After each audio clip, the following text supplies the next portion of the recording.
বাবারা যারা আছেন, মায়েরা যারা আছেন, প্রবাসী সন্তানের টাকা পাইয়া আপনি জমি কিনছেন আপনার নামে, এরপরে বলতেছেন ছেলে মেয়ে সবাইকে আপনি ভাগ দিবেন। পরিষ্কার করে শুনে রাখেন, এটা হারাম।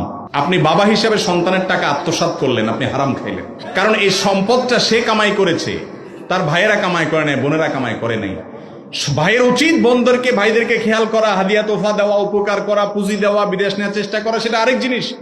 আপনি জবরদস্তি তার কামাই করা টাকা দিয়ে জমি কিনে এবার সব ছেলে মেয়েরে ভাগ দিবেন। তারা তো কামাই করে নাই, কিসের ভিত্তিতে তারা ভাগ পাবে?